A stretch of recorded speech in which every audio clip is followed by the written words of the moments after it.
Good morning student. Standard 10th mathematics में से हमारा चैप्टर नंबर 6 अब हम लेंगे जो है ट्रायंगल।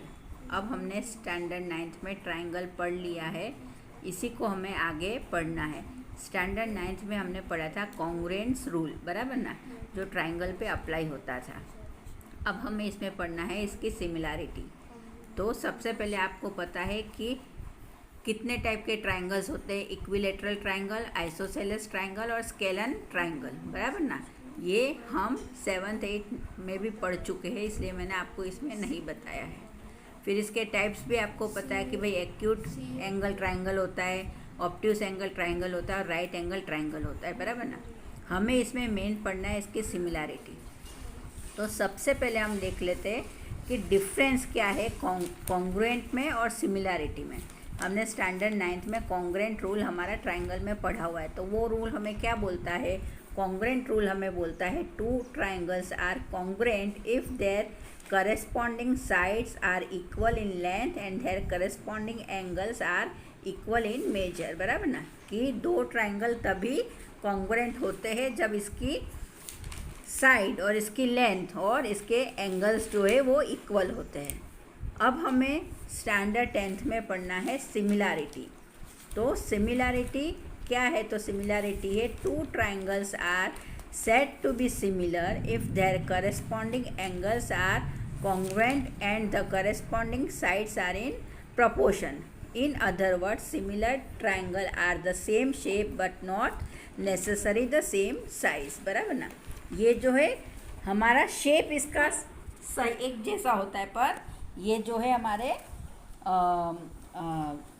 साइज इसकी बराबर नहीं होती है। इसे हम सिमिलैरिटी ट्रायंगल्स बोलते हैं, बराबर। देखो मैं आपको बताती हूँ, ये मैंने एक सर्कल बनाया, ये मैंने दूसरा सर्कल बनाया, दोनों है सिमिलर, बराबर ना, पर दोनों के साइज में और शेप में अंतर है।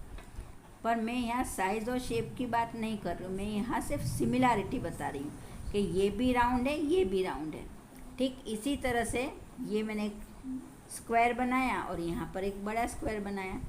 दोनों में मैं देखूँ तो दोनों में जो है साइड्स और एंगल इक्वल्स आएंगे, बराबर ना, अपने शेप के हिसाब से।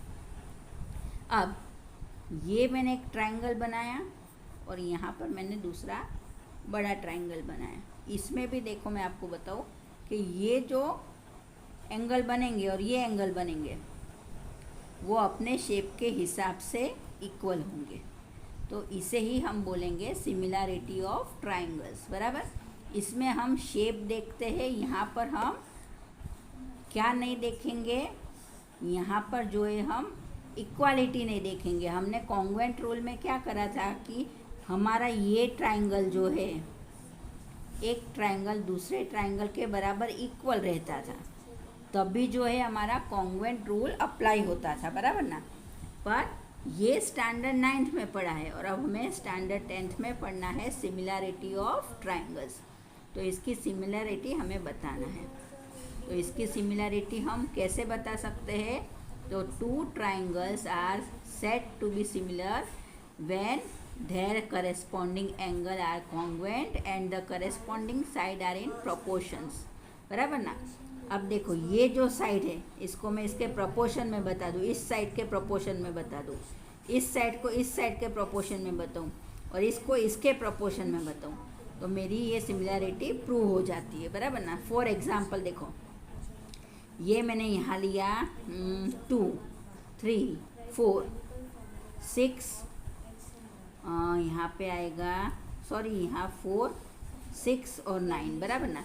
ये वापस से मैं बना के बताती हूँ कि छोटा सा जो ट्रायंगल मैं बना रही हूँ इसकी 2 सेंटीमीटर 3 सेंटीमीटर और 4 सेंटीमीटर, और ये मेरा बड़ा ट्रायंगल, इसकी मैंने A B C P Q R, बराबर ना। ये है मेरा 4 सेंटीमीटर, ये है मेरा 6 सेंटीमीटर और ये है मेरा 9 सेंटीमीटर। अब मुझे इसकी सिमिलैरिटी बतानी है, तो मैं कैसे बताऊंगी? तो मैं क्या करूंगी, देखो मेरा ए बी जो है इसके अपोजिट में अपॉन में मैं पी क्यू लूँगी। मेरा ए बी क्या है? तो 2, पी क्यू क्या है तो 4, तो ये मेरा 1/2 आया, बराबर। अब मैं बी सी लेती हूँ, बी सी अपॉन में क्यू आर, तो बी सी जो मेरा 3/6, तो ये मेरा 1/2 आया। अब मैं लेती हूँ ए सी, बराबर, और नीचे पी आर, तो ये मेरा आया 4/8, सॉरी यहाँ पर 8 है, सॉरी, तो यहाँ पर 8, तो ये भी मेरा आया 1/2। तो अब देखो ये मेरा प्रोपोर्शन जो है वो सेम आया 1/2, 1/2, 1/2। तो मैं बोल सकती हूँ कि मेरे दोनों ट्रायंगल जो है वो एक दूसरे के सिमिलर है। तो हमें इस चैप्टर में इसी से रिलेटेड सब पढ़ना है, एकदम इजी, आपको तुरंत समझ भी आ जाएगा, बस थोड़ा सा ध्यान देना पड़ेगा। तो ये जो है हमारा छोटा सा इंट्रोडक्शन था, ये पूरा होता है। इसके बाद जो है मेरी एक्सरसाइज 6.1 शुरू करूँगी और इसके थियरम भी हमें पढ़ना है, बराबर ना।